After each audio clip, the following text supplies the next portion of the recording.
All right, what's up, guys? Trev, SmashweRx, bringing you all the good stuff for free. You know how it works. I'm going to be going through the entire shoulder rehab series. Everything I've done for every patient, every client, including myself, step by step. So you guys have an entire series to go from a completely demolished shoulder to an absolutely indestructible shoulder. Start here. If you have shoulder issues, start here. I don't care what your shoulder's doing. I don't care how strong it is or how big they are or whatever. If you're having shoulder problems, start here and then work through everything. I'm giving it all away. It's not costing you a damn thing. Everything from start to finish. So start here. You guys have seen this before. I'm going to go over it again. You want to fold your fingers together like this, like that. Elbows locked out, antecubital fossa for all you anatomy guys and girls.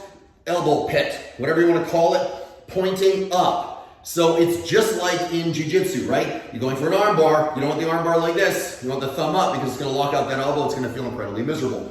So that's where you want to be. Elbows you want to be, or elbows you want to have on the box or whatever else you're doing. You can have somebody, being a quadruped for all that. Doesn't matter. Whatever you need. So hands together, elbows on the box. The whole point is to try and get your torso to get as close to the ground as possible. So I'm in this position, elbows pointed up, antecube pointed up, and I'm gonna force myself to wherever I can be where I feel that stretch. Trust me, you are gonna feel this. It's gonna be miserable. Hang out for how long? 2 minutes. That's number one. So you're gonna take your hands, you're gonna fold them on top of each other. Doesn't matter right, left, doesn't make a difference. Let's turn the hat around, otherwise it's gonna get caught on the floor, right? Knees bent to disengage the low back. Your hands go here, just in the small of the back. Bridge, take your hands, fold them over. Let gravity do the work. You're just putting them on the small of your back, just right where your butt is.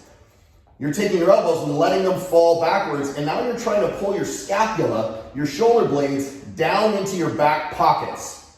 Number 3 is we can actually stay in this position.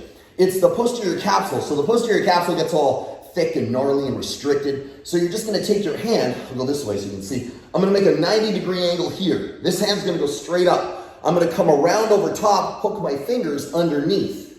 Now I'm locked out, right? All I'm doing is this. Now, when you do this, I don't want you to find some way of getting out of it. You actually wanna pin your shoulder, this one, to the ground, hook underneath, 90 degrees at the elbow, right? So I'm 90 degrees here. Hook around, and then just bring your hand as close to the floor as possible. If you get to here and you start to turn forward or find a way out of it, hang out right there. Believe me, it's gonna be tight. It's just gonna take some time. Hold for how long? 2 minutes. This is gonna take some time. All right, now the next one is, remember, we don't just wanna work on range of motion. We want to work on stability and the ability to stabilize the shoulder under load. In this case, our own body. So you get in a plank position, butt tight, shoulders tight, hands underneath your shoulders where they would be, right? You can take your feet and bring them out wide for stability. And then all I'm doing is I'm going to reach across without rotating my body, touch the elbow, touch the elbow. This is all you're doing. It's a plank top. When you're in that side plank, you're actively pushing the floor away. And I'll show you what I mean. So in the side plank. All right, stack your feet. This doesn't matter. I don't care where your hand is.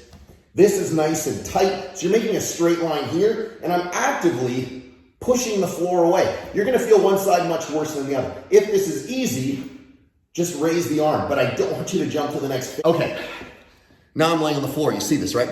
So the point is, we're gonna do what's called a floor V.